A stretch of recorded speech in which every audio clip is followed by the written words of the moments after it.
한 주간 못 배웠는데 굉장히 오랜만에 뵙는 것 같습니다. 여러분들 기도해 주시고 염려해 주셔서 2주간 동안 미국을 잘 다녀왔습니다. 제가 저희 딸 아이의 그 대학원 졸업식에 참여하기 위해서 미국에 갔는데요. 미국에 간 김에 또 미국에 있는 사람들도 만나고 미국 교회도 방문하고 여러 가지 경험을 하고 왔습니다. 저에게 많은 것을 배우는 시간이었는데, 제가 미국 교회에 가서 또 미국의 어떤 모습들을 보고 온 것이 앞으로 저의 목회에 분명히 도움이 되리라고 믿습니다. 그리고 제가 미국에 다녀온 시간들, 제가 경험한 것들이 여러분들에게 도움이 될 줄로 믿습니다.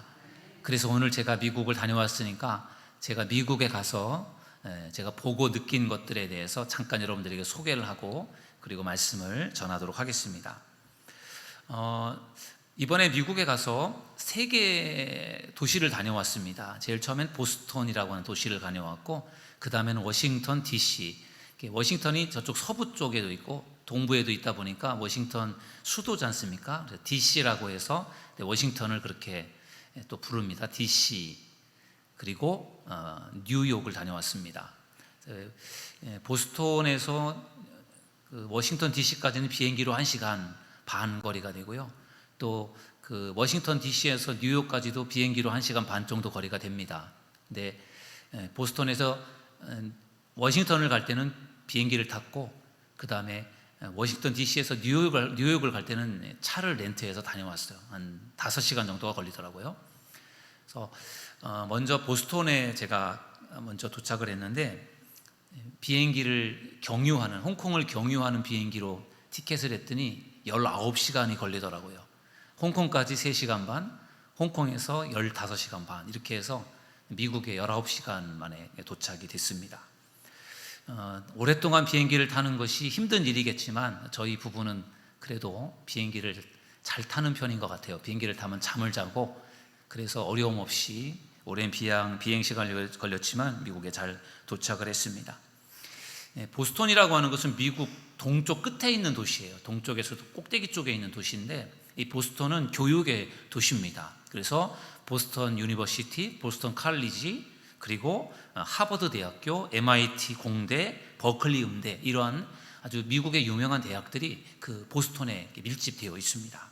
그래서 저희 딸 아이가 보스턴 유니버시티를 대학원을 다닐 때 하버드 대학교에서도 신학과 수업을 하나를 들어서 교환 수업을 했다고 해서 하버드 대학에 가봤습니다. 그래서 그 하버드 대학교에는 신학대학 앞에서 저희 딸아이가 사진을 찍었고, 그 다음에 그 밑에 있는 사진은 보스턴 칼리지라고 하는 대학교인데, 거기에서 너무 그 건물이 아름다워서 저희 아내와 함께 사진을 찍어 보았습니다. 그리고 보스턴 대학교 졸업식이 5월 20일에 있었는데, 대학원 졸업식에 저희 아내와 함께 참여를 했습니다. 신학대학원 졸업생들이 한 100여 명 정도가 졸업을 했습니다. 그 중에 석사학위를 받는 사람들이 한 50명, 그리고 박사학위를 받는 분들이 한 20여 명 있었고, 나머지는 이제 저희 딸 아이하고는 좀 다른 어떤 그러한 어떤 그 과정을 밟아서 이제 석사학위를 받는 사람들이었는데요. 저희 아이가 이제 MDB라 그래가지고 일반 대학을 졸업한 사람들이 신학대학을 갈 경우에 이제 3년 동안 공부하는 과정을 보통 MDB라고 합니다. 그 과정을 졸업하는 학생들이 이번에 50명이 졸업을 했거든요. 대학원을, 신학대학원을 졸업을 했는데, 그 50명 중에 한국 사람은 저희 딸아이 딱 1명이었습니다. 나머지는 다 이제 외국 사람들이었죠. 그래서 의미가 있었던 시간이었다라고 생각을 하고, 제가 이제 저희 아내와 보스턴에 가가지고 그 보스턴 유니버시티 주변에 저희 딸아이가 살고 있는 기숙사에서 같이 살았어요.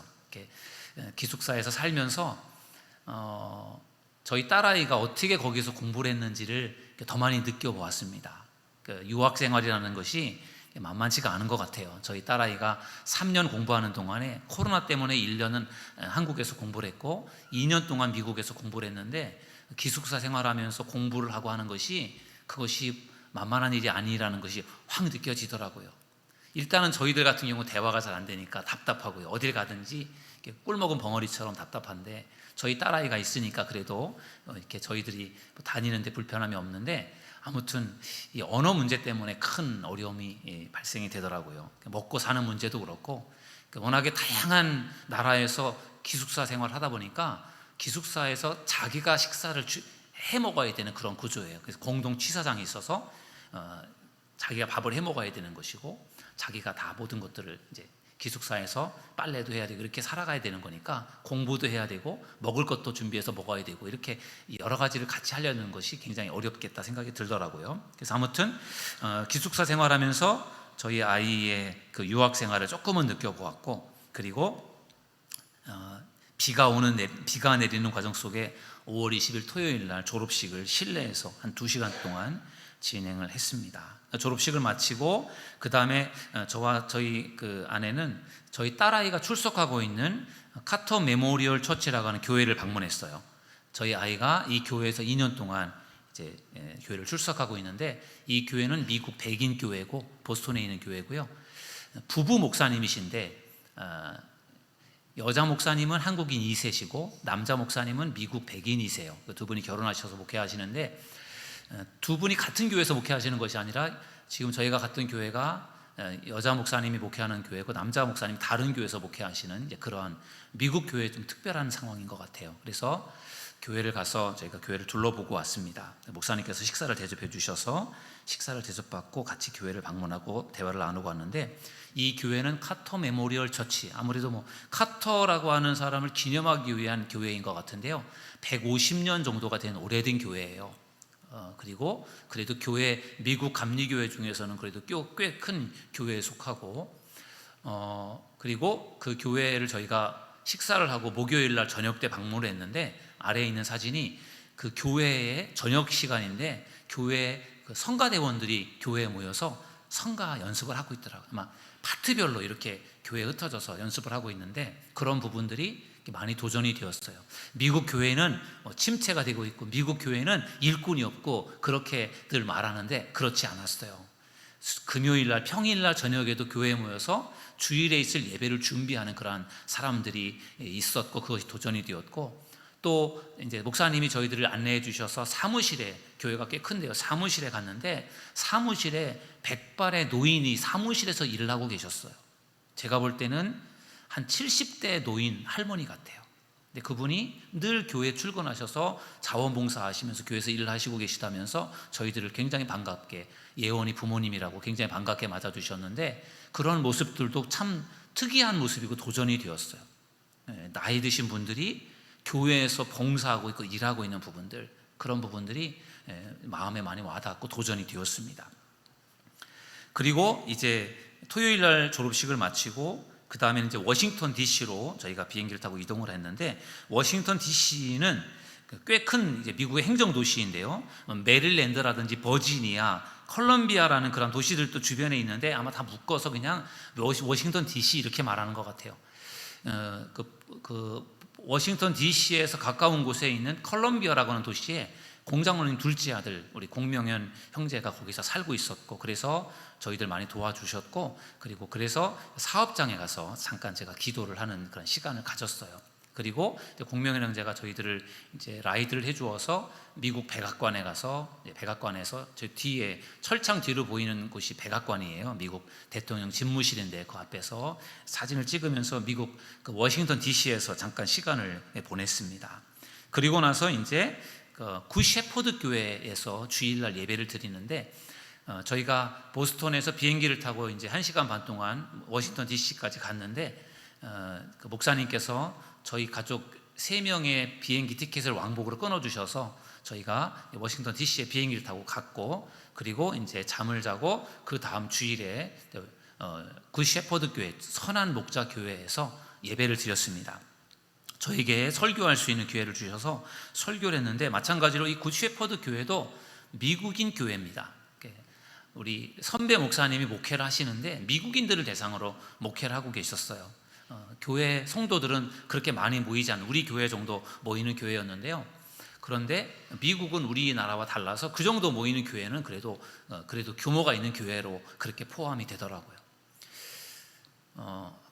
우리 교회 정도 사이즈의 교인들인데요, 그 교인들 중에는요 25개 25개 인종이라고 해야 되나요?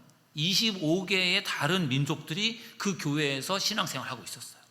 그러니까 미국 사람들이긴 한데 다양한 나라에서 온 그런 사람들이 그곳에서 신앙생활을 하니까 한국 사람들만을 대상으로 목회하는 것도 힘든데, 아니 미국 사람들만을 놓고 대상으로 목회하기도 힘든데 다양한 25개 인종들이 그곳에서 같이 신앙생활을 하려니까 굉장히 참 이게 어렵겠다 그런 생각도 들었습니다.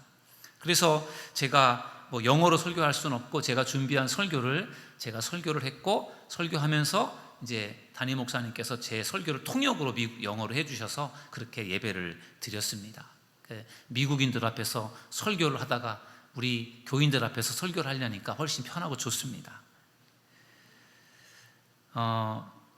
그래서 예배를 드리는데 또 한 가지 제가 또 유심히 본 것은 미국 감리교회가 굉장히 성도님들, 평신도들이 예배에 많이 참여를 하시더라고요. 예배 순서에 많이 참여하셔서 담임 목사님은 설교만 하고 뭐 사회를 보고 진행하는 많은 부분들에 성도님들이 거기에 참여하셔서 예배를 진행하고 있었고, 그 다음에 예배를 준비하고 진행하고 돕는 그런 평신도들이 많이 계셔서 그런 부분들이 참 저에게 많이 도전이 되었어요. 그래서 제가 2015년에 미국 서부에 있는 LA 지역하고 시애틀에 갔다 왔을 때는 그곳에서 미국인들의 예배, 한국 교회의 한국 교회의 미국에서 예배들을 보면서 제가 거기서 많이 도전을 받고 우리 교회에 또 반영시킨 부분들도 있는데, 이번에는 제가 동부에 있는 그러한 미국 교회들을 다녀오면서 어떤 평신도 사역들에 대한 부분이 많이 도전이 되었어요. 그래서 저도 늘 평신도 사역을 중요하다라고 말은 했지만 제대로 시행하지 못했던 부분들을 제가 많이 느꼈고, 그래서 앞으로는 평신도 사역들이 더 우리 교회 안에서 더 활성화될 수 있도록 해야 되겠다, 그런 마음을 좀 먹어보았습니다. 지난 주일에 저와 저희 아내가 없어서 여러분들 어떠셨습니까? 불편함이 좀 있으셨습니까? 저와 저희 아내가 한 주 동안 교회를 비워도 아마 여러분들에게 불편함이 있었을 거예요. 근데 저희 아내와 제가 한 달 동안, 몇 달 동안 교회를 비운다면 아마 교회 안에 더 많은 문제가 발생이 되지 않을까 그런 생각이 들었습니다. 그래서 좋은 목사, 좋은 교회는 목회자가 없어도 교회가 잘 움직여질 수 있는 교회가 건강한 교회고 좋은 교회라는 것을 저는 알고 있는데 제가 그것을 잘 못하고 있다는 생각이 들었습니다. 그래서 앞으로는 어떻게 보면 제가 지금까지 목회하면서 제가 할 수 있는 것은 제가 다 하고 교인들이 안 해도 되도록 제가 최대한 이런저런 일들을 다 하는 것이 그게 제가 교인들을 위하는 일이라고 생각하고 제가 웬만한 일들을 다 했어요. 부탁하기보다는 제가 웬만한 일을 다 했어요.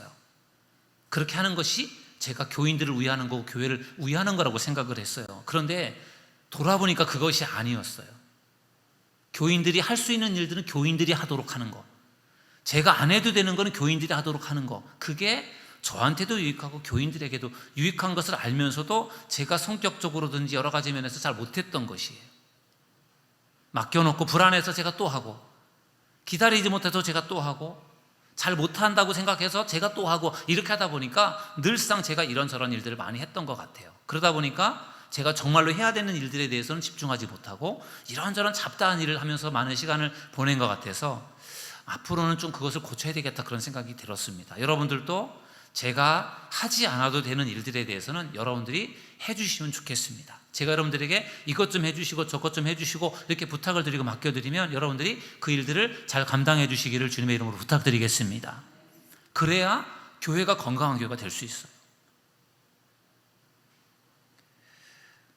우리 교회를 출석하면서 교회 안에서 예배만 참석하고 아무것도 하지 않으시는 분들이 계시다면 이제부터는 꼭 교회 안에서 내가 할 수 있는 일들이 무엇인지를 생각해 보시고 교회가 필요하는 일, 여러분들이 할 수 있는 일들을 꼭 한 가지는 찾아서 그 사역을 감당해 주시기를 간절히 축원합니다. 그래야 여러분들에게 유익하고 그것이 교회에도 유익한 것이고 그것이 저에게도 유익한 것 같아요. 제가 이것저것을 다 하는 게 아니라 제가 할 일은 제가 하지만 여러분들이 해야 될 일들은 여러분들이 해주실 때 교회가 더 건강하고 아름답게 세워지게 될 줄로 믿습니다. 미국 감리교회가 그렇게 움직여지고 있었어요. 목사님들이 교회를 다 하는 게 아니라 교인들이 다 하고 계셨어요. 목사님은 설교만 하시더라고요. 앞으로 제가 그렇게 할 수 있도록 도와주시고 여러분들이 교회 안에서 많은 일들을 감당해 주시기를 주님의 이름으로 축원합니다. 그래야 교회가 건강해지는 거예요. 제가 언제까지나 이런 일은 저런 일을 다 할 수 없고 제가 그렇게 한다고 해서 다 할 수도 없고 잘할 수도 없고 그것이 교회에 전혀 도움이 되지 않는다라는 것입니다. 여러분들이 교회 사역에 관심을 가지고 열심히 참여해 주시기를 간절히 축원합니다. 세 번째로 제가 찾아간 도시는 뉴욕시티입니다. 저희 형님은 워싱턴 DC에서 가까운 버지니아라고 하는 곳에 살아요. 우리 공명현 우리 형제가 사업하는 사업장이 있는 그 지역인데, 저희 형님이 5년 전에 미국으로 이민을 가서 미국에서 살고 있는데요. 저희 형님이 저희들이 미국에 온다라는 소식을 듣고 뉴욕 여행을 1박 2일로 계획을 해서 저희 가족과 형님 가족이 7명이 뉴욕에 이제 차를 렌트해서 다녀왔습니다. 미국 뉴욕은 보스턴이나 또 워싱턴하고는 또 다른 도시였어요. 가장 화려한 초고층의 빌딩들, 그리고 초호화로운 스크린들로 완전히 도배가 되어 있는 그러한 그 뉴욕 맨하탄 그 도심지를 다녀왔어요. 저희가 사진에 보여지는 그 사진이 바로 그 뉴욕 맨하탄에 있는 그 타임스퀘어라고 하는 그런 광장인데요. 화려하지 않습니까? 정말 건물마다 저 엄청나게 대형 스크린들로 도배가 되어 있고, 그 스크린 속에서 계속적인 광고들이 진행되고 있는 그러한 아주 복잡한 도시였어요. 화려하고 복잡한 도시인데, 얼마나 물가가 비싼가 하면요, 우리가 차를 렌트를 했는데 차를 가지고 다닐 수가 없어요. 차를 주차할 공간이 없어요. 그리고 차를 주차를 할 경우 차 주차비가 너무 비싼 거예요. 주차비가 얼마인가 보니까요, 30분에 13불이에요. 13불이면 우리나라 돈으로 환산을 하면 15,000원입니다. 30분 주차비가 15,000원이에요. 우리 교회 앞에 30분 주차비 1,000원이잖아요. 15배. 물가가 보통이 아니에요. 그러니까 차가 있어도 차를 가지고 다니면서 어디 주차라고 볼일을 보는 것이 너무 어려운 거예요. 뉴욕에 한국 사람들이 많이 살고 있어요. 그래서 뉴욕에도 한인 식당이 있어서 한식을 먹으려고 저희 저녁 때 가봤어요. 가서 된장찌개 먹고 싶었는데 된장찌개 시키고, 그리고 냉면을 시켜서 먹었어요. 세 사람이서 2개의 메뉴를 시켜서 먹었는데, 한국 같으면 2개를 시키면 얼마나 나올까요? 2만 원이면 먹을 것 같아요. 2만 원, 그렇죠? 냉면 10,000원, 된장찌개 10,000원, 2만 원이면 먹을 수 있는데, 나중에 계산서가 나왔는데 50불이 나왔어요. 50불이면 우리 돈으로 65,000원이에요. 그러니까 우리나라 물가의 3배, 제가 볼 땐 최소 2배, 3배 정도 물가가 미국 물가인 것 같아요. 뉴욕은 더 비싸더라고요. 그러니까 정말 돈이 없으면 살 수가 없는 곳, 돈이 어마어마하게 많이 들어가는 그런 곳인 것 같아요. 아무튼 그래서 뉴욕에 가서 뉴욕의 어떤 모습들을 좀 보고 왔어요. 미국에 가니까요, 미국에 대형 교회가 굉장히 많아요. 어마어마한 대형 교회들, 우리 교회 몇십 배가 되는 엄청난 그런 교회 건물들이 많습니다. 그런 교회들 여러 군데 가봤어요. 너무너무 아름답고 너무너무 거대한 교회입니다. 그런데 문제는 그 교회가 어마어마한 거대한 규모로 되어 있는데 그 교회 안에 교인들이 많지 않다라는 거예요. 심각한 문제입니다. 갈수록 교인들이 줄어들고 있고, 교인들이 점점 고령화되어 있고, 젊은 사람들이 교회를 떠나고 있다는 거예요. 앞으로 미국 교회가 어떻게 될 것인지 걱정이 되기도 하면서도, 한국 교회도 앞으로 이렇게 될 것이다라고 사람들이 예측을 하니까 그것도 겁이 나고, 분명히 그렇게 될 수 있는데 거기에 대비를 해야 되겠다, 그런 생각이 들었습니다. 여러분, 미국 교회가 왜 날이 갈수록 인원이 줄어드는지 아십니까? 젊은 사람들이 교회를 떠나서 그래요. 미국은 땅덩어리가 워낙 넓기 때문에 초등학교, 중학교, 고등학교를 다닐 때까지는 보통 집에서 같이 사는데, 고등학교를 졸업하고 대학을 가게 되면은 자녀들이 거의 대부분 집을 떠납니다. 멀리 다른 곳으로 이제 떠나가는 거예요. 대학 때문에. 그러면서 가정을 떠나는 그때 자녀들이 교회를 떠난다는 거예요. 미국은 자연스럽게 다 같이 어릴 때부터 교회를 다니잖아요. 교회를 다니면서 신앙생활을 하는데, 그런데 부모를 떠나는 순간에, 대학을 가는 순간에 그 자녀들이 더 이상 교회를 안 가게 된다라는 거예요. 그런 자녀들이 많다라는 거예요. 그러니까 결국은 점점 부모들은 교회에 남지만 자녀들은 교회를 떠나게 되니까 교회 안에 젊은 사람들이 없어진다라는 거예요. 심각한 문제죠. 그 이유가 무엇일까요? 자녀들이 부모와 함께 있을 때는 교회를 다니다가 부모의 품을 떠나서는 교회를 떠나는 이유가 과연 무엇입니까? 그것은 자녀들에게 믿음을 심어주지 않았기 때문인 줄로 믿습니다. 자녀를 데리고 교회를 다니는 것이 다가 아니라는 거예요. 교회를 다니는 것, 어릴 때는 부모님의 말씀을 따라서 교회를 다니죠.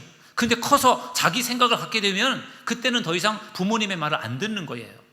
내가 믿음이 있어서, 내가 믿음을 갖고 있다면 내가 어디를 가든지 교회를 다니는데, 믿음이 없는 상태로라면 더 이상 교회를 안 가게 된다는 거죠. 주일에 교회를 가지 않고 다른 일을 하는 거죠. 여행을 가기도 하고 또 쉬기도 하고, 그러면서 주일을 보내는 거예요. 교회를 가지 않고.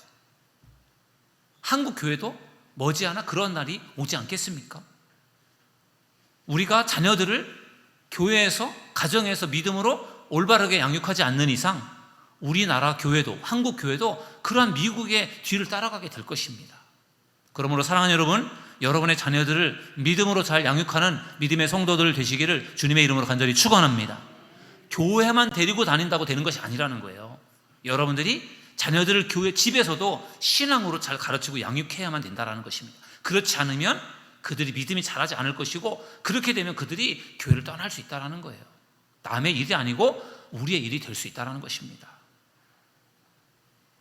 미국에서 만난 한인, 우리 한국 사람들, 한국 이민자들, 유학 가서 미국에 정착해서 살고 있는 그러한 사람들, 미국에서 목회하는 한국 우리 선배들, 그런 분들하고도 이야기를 해봤습니다.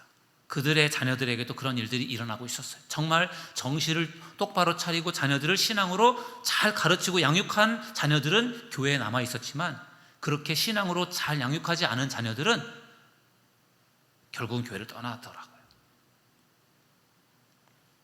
여러분, 우리 믿음의 부모가 자녀들에게 전해줘야 될 최고의 유산이 무엇이겠습니까? 돈입니까? 권력입니까? 신앙임을, 믿음임을 믿으시길 주님의 이름으로 축원합니다. 우리가 믿음으로 자녀들을 양육하고 믿음을 자녀들에게 양육해 줄 때 그들이 믿음의 가문을 이어갈 수 있게 될 줄로 믿습니다. 그들에게 우리가 믿음을 유산으로 물려주지 않으면 믿음의 가문이 우리 대에서 끝날 수 있다는 거예요. 미국에 가서 많은 것을 보고, 짧은 시간이지만 많은 걸 느끼고 왔습니다. 백문이 불여일견이라고, 가서 보니까 다르더라고요. 제가 보고 온 것들을 여러분들에게 말씀을 드리는 이유는 여러분들도 저와 같은 생각을 했으면 좋겠다, 그런 생각이 들었습니다. 미국이 크고 화려하고 잘 살고 멋진 나라이지만 신앙적인 면에서는 우리만 못하더라고요. 그리고 시대가 흘러갈수록 교회가 인원이 줄어들고 있고 쇠퇴하고 있는, 교회가 비어져 가고 있는 그런 모습들을 보면서 안타까운데, 우리가 그런 전철을 따르면 안 되지 않겠습니까? 그러므로 사랑하는 여러분, 오늘 우리가 다시 한번 예배를 드리면서 우리가 정말 우리의 믿음을 잘 지키기로 결심하고 우리 자녀들 믿음으로 잘 양육하기로 결단하는 시간 되기를 주님의 이름으로 간절히 축원합니다. 그래야 우리 교회의 미래가 있어요. 오늘은 존 웨슬리 목사님, 감리교 창시자 존 웨슬리 목사님의 회심 기념 주일이에요. 그러면서 동시에 성령 강림절입니다. 그래서 제가 오늘 존 웨슬리 목사님의 그 회심에 관한 말씀을 여러분들과 나누기 위해서 말씀을 준비했습니다. 오늘 본문의 말씀은 베드로가 고넬료의 가정에 가서 말씀을 전하는 말씀이에요. 고넬료의 가정에 베드로가 말씀을 전할 때 그곳에서 무슨 일이 벌어졌습니까? 그곳에 성령이 임했습니다. 그 고넬료의 가족들, 식구들이요, 다 성령을 받았어요. 베드로가 깜짝 놀랐습니다. 왜냐하면 베드로는 이방인들에게는 성령의 역사가 있다라고 믿질 않았거든요. 그것을 보면서 베드로가 고정관념이 깨진 거예요. 아, 이방 사람들에게도 성령이 임하는구나. 그러면서 이방인에 대한 어떤 비전을 갖게 되고, 그래서 그 이후에 사도 바울을 통해서 이방 사람들에게 복음이 증거될 수 있도록 지원하고 도왔던 역할을 베드로가 한 거예요. 왜? 그의 고정관념이 깨졌거든요. 이방 사람들에게도 성령이 임하는 것을 본 것입니다. 존 웨슬리 목사님이 영적으로 방황하다가 영적으로 방황하던 중에 1738년 5월 24일 날 한 영국에 있는 한 런던 거리에 있는 한 작은 집회에 참여했다가 하나님의 말씀에 은혜를 얻습니다. 말씀을 듣는데 웨슬리 목사님의 마음이 뜨거워졌어요. 성령을 체험한 거예요. 그걸 통해서 웨슬리 목사님이 변화가 됩니다. 그것이 바로 존 웨슬리 목사님의 회심 체험이었어요. 오늘 성령 강림절에 존 웨슬리 목사님의 회심 기념주일에 예배하는 여러분들도 오늘 예배를 통해서, 말씀을 통해서 여러분 회심하는 역사가 있기를 주님의 이름으로 축원합니다. 성령 여러분들에게 말씀 통해서 임하는 역사가 일어날 수 있기를 주님의 이름으로 축원합니다. 웨슬리 목사님은 경건한 가정에서 태어나서 성직자가 되었습니다. 웨슬리 목사님의 아버지는 성공회 신부였어요. 여러분 성공회, 우리나라에는 그렇게 많지 않은데요, 성공회는 어떤 교회인가 하면 영국의 국교회였습니다. 웨슬리 당시에 영국의 국교가 성공회였어요. 성공회는 카톨릭과 개신교가 혼합되어져 있는 형태예요.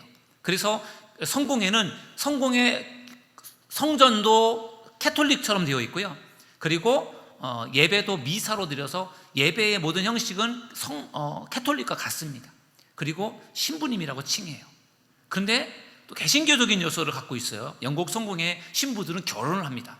결혼을 해서 가정을 이루어요. 그리고 여러 가지 면에서 개신교적인 부분들도 가지고 있어요.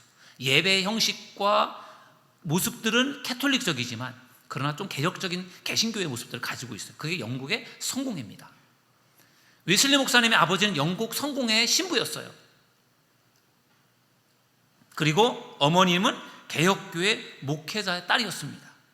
아버지는 성공회 신부, 어머니는 개혁교회 목사님 딸로 좋은 신앙을 가지고 있었고, 그래서 이 웨슬리의 어머니가 굉장히 자녀들에 대한 교육에 대한 열정이 강했고 신앙을 심어주려고 하는 마음이 강했고, 그래서 그 자녀들을 굉장히 철저하게 가르칩니다. 어렸을 때부터 그들에게 언어를 가르치고 그들을 가정에서 교육을 시키면서 철저하게 가르쳤고요, 개별적으로 상담을 했어요.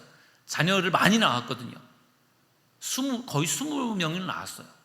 그 자녀들을 다 집에서 가르치고 양육했는데, 철저하게 가르치고 양육하다 보니까 존 웨슬리라든지 웨슬리 목사님의 동생, 찬송가를 했던 찬양의 어떤 사역자 은사가 있는 찰스 웨슬리 목사님, 찰스 웨슬리 목사님, 이 두 명의 훌륭한 그런 인물을 키워낼 수 있었던 것은 바로 그 웨슬리 목사님의 어머니 수산나 웨슬리의 그 열정 때문이었습니다. 웨슬리 목사님은 아버지의 뒤를 이어서 영국 성공회 신부가 됩니다. 옥스퍼드 명문 대학에서 신학을 공부했고, 그리고 대학을 다닐 때부터 홀리 클럽에서 경건 생활에 힘썼습니다. 기도회를 하면서 성경 공부를 하면서 얼마나 철저하게 규칙적으로 모였든지 그 학교 학생들이 존 웨슬리를 중심으로 모이는 그 홀리 클럽의 사람들을 메소디스트라고 하는 별명을 붙여주었어요. 감리교회가 메소디스트 처치거든요. 메소디스트 처치인데 그 메소디스트라고 하는 별명은 규칙쟁이라는 별명이었어요. 얼마나 규칙적으로 모여서 그들이 성경을 공부하고 얼마나 규칙적으로 기도회를 진행을 했는지 규칙쟁이, 메소디스트 이렇게 별명이 붙여진 거예요. 그것이 오늘날의 감리교회 메소디스트 처치가 된 것입니다. 그래서 감리교는 규칙적인 것을 잘하는 교회가 감리교회예요. 왜냐하면 그렇게 생겨났기 때문에. 여러분, 성경은 우리에게 경건에 이르기를 힘쓰라고 권면하고 있습니다. 디모데전서 4장 7절 말씀해 보니까 이렇게 말씀합니다. 망령되고 허탄한 신화를 버리고 경건에 이르도록 내 자신을 연단하라. 아멘. 여러분, 경건한 사람이 되길 원하십니까? 경건한 사람이 되길 원하신다면 매일매일 성경을 읽고 기도하는 성도들 되시기를 주님의 이름으로 축원합니다. 사도 바울은 디모데라고 하는 제자에게 보낸 편지에서 경건에 이르기를 연단하라, 훈련하라, 연습하라 이렇게 말씀하고 있어요. 경건 훈련이 하루아침에 되는 것이 아니라는 거예요. 열심히 훈련하고 해야만 그것이 가능해진다는 것이죠. 경건해야 내 믿음을 지켜낼 수 있고, 경건한 사람이 될 때 우리 자녀들을 믿음으로 잘 양육할 수가 있는 것입니다. 그러므로 사랑하는 성도 여러분, 경건한 성도가 되시기를 주님의 이름으로 축원합니다.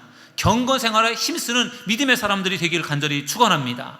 여러분의 가정이 자녀들과 함께 믿음의 가정으로 경건하게 세워질 수 있기를 주님의 이름으로 축원합니다. 두 번째, 웨슬리가 정말 잘 훈련되고 좋은 그런 믿음의 사람인데요, 잘 훈련된 웨슬리도 영적으로 방황을 합니다. 아무리 좋은 믿음의 사람이라고 할지라도 완벽할 수 없고, 그리고 시험이 들 수 있고 방황할 수 있어요. 웨슬리도 그렇습니다. 웨슬리가 이제 신부가 되고 안수를 받고, 그리고 미국 선교를 떠납니다. 미국에 선교를 갑니다. 2년 동안 미국 조지아라고 하는 곳에서 선교를 하는데 선교에 실패를 해요.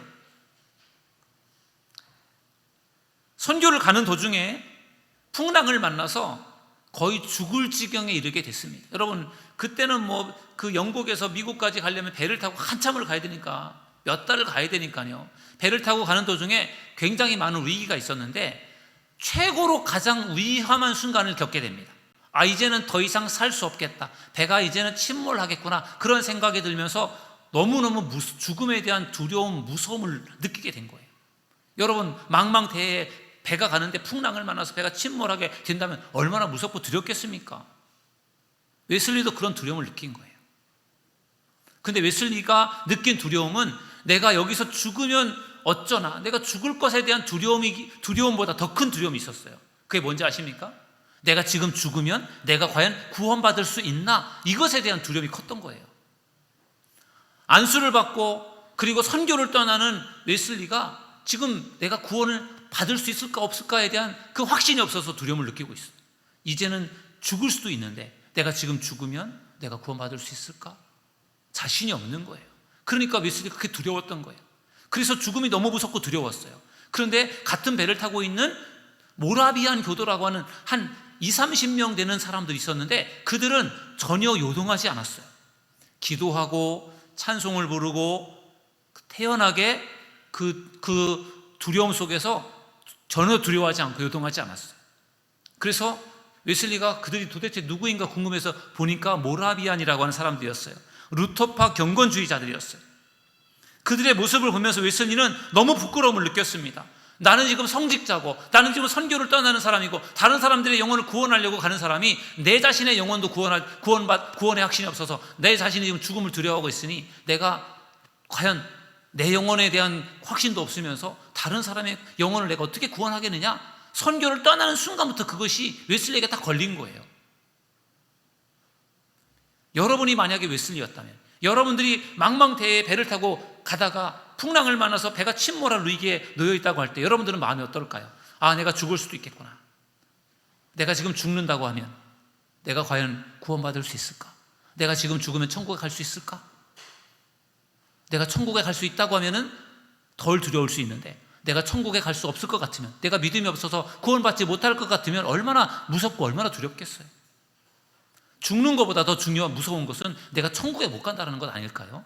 그런 두려움을 웨슬리가 느낀 거예요. 그런데 자기는 그렇게 두렵고 무서운데 전혀 두려움 없는 그 모라비안 교도들이 그들이 너무 뭐랄까요? 그들의 신앙이 너무 궁금했고 어떻게 하면 저들이 이러한 두려움 속에서 두려워하지 않을까? 그것이 너무 궁금했어요. 물어봤습니다. 당신들은 두렵지 않습니까? 그랬더니 그 모라비안 교도들이 하나같이 하는 말이 우리는 전혀 두렵지 않습니다. 우리는 죽어도 천국에 갈 것을 확신하기 때문에 전혀 두렵지 않습니다. 그런 모습에 웨슬리는 많은 도전을 받았습니다. 그때부터 웨슬리는 구원에 대해서 고민하기 시작했어요. 계속해서 고민을 했어요. 그러나 풀려지지 않았어요. 그리고 미국에서의 선교를 실패하고 2년 만에 다시 영국으로 돌아와서도 그 구원의 확신에 대한 문제가 해결되지 않아서 계속해서 그것을 고민한 겁니다. 여러분, 이런 고민은 유익한 것입니다. 영적인 고민이죠. 내가 구원받을 수 있을까 없을까 이것을 위해서 고민하는 그것은 웨슬리에게 유익한 그런 도움이 되었어요. 여러분, 사도 바울은 고난 중에 다음과 같은 고백을 합니다. 로마서 5장 3절에서 4절의 말씀에 보니까 이렇게 말씀합니다. 우리가 환난 중에도 즐거워하느니 이는 환난은 인내를, 인내는 연단을, 연단은 소망을 이루는 줄을 알미로다. 아멘. 여러분, 사도 바울은 환난을 당하지만 그 환난 중에도 즐거워한다고 고백하고 있어요. 환난을 즐거워할 사람이 어디 있겠습니까? 근데 바울이 환난 중에 즐거워하는 이유는 내가 환난을 인내하다 보니까 환난을 통해서 내가 연단이 되더라는 것을 알게 된 거예요. 여러분들에게 환난이 찾아왔을 때 두려워하지 마시고 그 환난을 잘 인내하는 믿음의 사람들이 되시기를 주님의 이름으로 축원합니다. 여러분들에게 영적 어려움이 찾아왔고 영적으로 방황이 찾아왔을 때 여러분들 방황하고 그곳에서 낙심하고 절망하지 마시고 인내하면서 하나님께로 더 가까이 나아가는 믿음의 사람들이 되시기를 주님의 이름으로 축원합니다. 여러분 중에도 지금 영적으로 방황하는 사람들이 있을 겁니다. 영적으로 방황하는 사람들이 갈 곳은 두 군데예요. 영적으로 방황하다가 세상으로 빠지는 사람들이 있어요. 영적으로 방황하다가 더 하나님께로 가는 사람들이 있습니다. 여러분, 영적으로 방황할 수 있습니다. 그러나 영적으로 방황하다가 세상으로 빠지는 것이 아니라 영적으로 방황할 때 더 하나님께로 나아가는 믿음의 사람들이 되시기를 주님의 이름으로 축원합니다. 그럼 하나님께서 여러분들을 분명히 붙들어 주실 것입니다. 웨슬리는 방황을 하면서 구원에 대한 확신이 없어서 방황을 하다가 어느 날 그는 그 방황에서 이제 벗어나게 됩니다. 웨슬리를 변화시킨 것은 말씀이었어요. 그래서 웨슬리는 말씀을 통해서 회심합니다. 1738년 5월 24일 저녁 때 영국 런던에 있는 올더스게이트가에 있는 한 집회에 참여하게 됩니다. 그곳에서 말씀을 듣습니다. 앞에서 이 말씀을 전하는 사람이 설교를 했다라기보다는 루터가 쓴 로마서 주석, 로마서를 풀어놓은 그 설명서를 읽을 때 그 말씀을 들으면서 웨슬리 목사님이 마음이 뜨거워졌다라고 그렇게 일기에 고백을 하고 있어요. 그때 웨슬리 목사님의 마음을 뜨겁게 했던 말씀이 무엇이냐면요, 바로 이 말씀입니다. 로마서 1장 17절 말씀에 보니까 이렇게 말씀하고 있어요. 복음에는 하나님의 의가 나타나서 믿음에 이르게 하나니 기록된 바 오직 의인은 믿음으로 말미암아 살리라 함과 같으니라. 아멘. 오직 의인은 믿음으로 말미암아 살리라. 이 말씀이 웨슬리 목사님의 마음에 확 와닿은 거예요.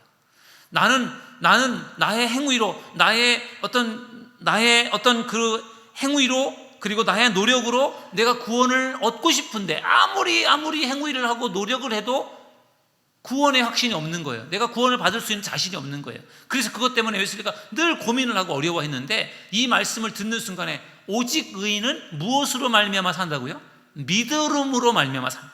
내 행위로, 내 노력으로가 아니라 믿음으로, 내가 예수님을 믿을 때 하나님께서 믿음으로 나를 구원해 주시는구나. 그것이 확 깨달아진 거예요. 그러면서 마음이 뜨거워졌고 그러면서 마음의 평안함이 온 것입니다. 이것이 존 웨슬리 목사님의 회심 사건이에요. 어떻게 보면은 사도 바울이 다메섹에서 부활하신 예수님을 만났던 그 사건과는 다르죠. 그것은 어떻게 보면 앞을 보지 못하면서 하나님의 음성을 듣는 어떤 체험적인 부분이었다고 한다면은 웨슬리 목사님께서 어떤 그 체험한 부분은 말씀을 통한 체험이었어요. 말씀을 들으면서 마음이 뜨거워졌고 말씀에 확신을 갖게 된 것입니다. 그렇다면은 오직 의인은 믿음으로 말미암아 살리라, 이 말씀이 왜 웨슬리 목사님의 마음을 뜨겁게 했을까요? 하나님께 의롭다고 인정을 받는 것이 나의 행위이고 나의 공로가 아니라 믿음이라고 하는 것을 깨달았기 때문인 줄로 믿습니다. 구원은 내 힘과 내 능력으로 얻을 수 있는 것이 아니라 하나님께서 주시는 선물이다라는 것을 웨슬리가 알게 된 거예요. 여러분, 우리가 아무리 열심히 하나님을 믿고 아무리 열심히 내가 좋은 어떤 행실을 한다고 할지라도 우리의 행위로는, 우리의 노력으로는 구원에 이를 수 없다는 것을 믿으시기 바랍니다. 그것이 웨슬리의 고민이고 갈등이었어요. 아무리 내가 열심히 해도 뭔가 부족함이 느껴지고 확신이 없는 거예요. 근데 그럼에도 불구하고 내가 부족하지만 예수님을 믿을 때 예수님께서 그 믿음으로 살려주시겠다고 하는 그 말씀을 믿고 확신을 가진 것이 바로 웨슬리의 믿음이었어요. 여러분들, 우리가 부족하지만 우리가 예수님을 믿고 나아갈 때 예수님께서 우리들을 구원해 주시고 우리에게 영생을 주신다는 사실을 믿으시기를 주님의 이름으로 축원합니다. 우리는 매주일 교회 나와서 예배를 드립니다. 그리고 예배를 드리면서 예수님께서 우리를 위해 행하신 일들이 무엇인지를 그리고 배우고 있고 그 길을 따라가는 것입니다. 그러므로 사랑하는 여러분, 하나님의 말씀에 귀를 기울이는 여러분들이 되시기를 주님의 이름으로 축원합니다. 말씀을 들으면서 하나님의 뜻을 깨달으시기 바랍니다. 말씀을 들을 때 깨달아지시기 바라고 여러분의 마음이 뜨거워지는 은혜가 여러분에게 일어날 수 있기를 주님의 이름으로 축원합니다. 네 번째, 마지막으로 나누고 싶은 말씀은 회심의 신앙입니다. 회심의 신앙이 중요하다라는 거예요. 여러분, 머리로만 안다고 다 되는 것이 아니에요. 어릴 때부터 교회를 다녔다고 다 되는 것이 아니고 오랫동안 신앙생활했다고 다 되는 것이 아닙니다. 중요한 것은 예수님을 만나는 것임을 믿으시기를 주님의 이름으로 축원합니다. 예수님을 만나는 것은 체험하는 거예요. 제가 미국에 가서 미국을 보고 오니까 짧은 시간이었지만 미국이라고 하는 것이 어떤 것인지가 확 와 닿은 것처럼 우리가 예수님을 지식적으로 알아서 되는 것이 아니라 여러분들이 경험하고 체험할 때, 예수님을 만날 때 여러분의 삶이 변화될 줄로 믿습니다. 사도 바울은 바리새인입니다. 가말리엘이라고 하는 훌륭한 학자 밑에서 율법을 배운 유식하고 똑똑한 사람이에요. 누구보다도 말씀을 많이 알고 있었습니다. 그런데 사도 바울은 하나님의 뜻을 몰랐어요. 그래서 기독교인들을 박해한 거예요. 그러다가 다메섹에서 예수님을 만나게 되죠. 그리고 바울의 인생이 달라지는 거예요. 어떻게 달라집니까? 갈라디아 2장 20절 우리 함께 읽어보실까요? 다 같이 읽습니다. 시작. 내가 그리스도와 함께 십자가에 못 박혔나니 그런즉 이제는 내가 사는 것이 아니요 오직 내 안에 그리스도께서 사시는 것이라. 아멘. 이제는 내가 사는 것이 아니라 내 안에 그리스도께서 사시는 것이라. 이것이 바울의 고백이에요. 여러분, 우리가 예수님을 믿을 때 믿기 전에는 내 마음대로 내 생각대로 살았지만 예수님을 믿고 예수님이 내 안에 계신다고 할 때 내 마음대로 사는 것이 아니라 여러분 안에 계신 예수님의 인도하심대로 살아가는 믿음의 사람들이 되시기를 주님의 이름으로 축원합니다. 그것이 진정한 그리스도인의 삶이에요. 지금도 여전히 내 마음대로 내 생각대로 살고 있는 분이 계시다면 오늘 예배를 드리면서 이제는 내 마음대로 내 생각대로가 아니라 내 안에 계신 예수님이 원하시는 대로 살기로 결단할 수 있기를 주의 이름으로 축원합니다. 오늘 웨슬리 회심 주일을 맞이하여 회심 신앙에 대한 중요성을 말씀을 통해서 나누었습니다. 웨슬리의 회심은 말씀을 통해 이루어졌어요. 말씀을 들을 때 마음이 뜨거워졌습니다. 여러분들도 늘 예배할 때마다 말씀을 사모하시고 말씀을 통해 깨달으시고 마음이 뜨거워지는 은혜를 체험할 수 있기를 주님의 이름으로 축원합니다. 웨슬리의 회심은 웨슬리만을 변화시킨 것이 아니에요. 웨슬리의 회심은요, 영국 교회를 변화시켰습니다. 영국 사회를 변화시켰습니다. 아니, 영국을 넘어서 세계를 변화시켰어요. 웨슬리 한 사람의 변화가 엄청난 영향을 준 것입니다. 여러분, 우리도 마찬가지입니다. 우리 한 사람, 제가 변화되고 여러분 한 사람이 변화될 때 그 한 사람의 변화가 한 사람의 변화로 끝나는 것이 아니라는 거예요. 우리 그리스도인들이 예수님을 믿고 회심할 때 우리 한 사람의 변화를 통해서 우리 가정이 변화되고 우리 사회가 변화되고 우리 나라가 변화되는 역사가 분명히 일어날 줄로 믿습니다. 그런 점에서 우리가 말씀을 통해서 은혜 받고 변화되는 것이 얼마나 중요한지 모릅니다. 오늘 성령 강림절이에요. 오늘 존 웨슬리 목사님의 회심 주일이에요. 오순절 마가다락방에 성령이 임하였고 그 성령을 받은 사람들이 교회를 세운 것이고 그것이 교회가 된 것이죠. 웨슬리 목사님이 말씀을 들으면서 마음이 뜨거워지면서 회심해서 복음을 전하면서 감리교회가 생겨난 것입니다.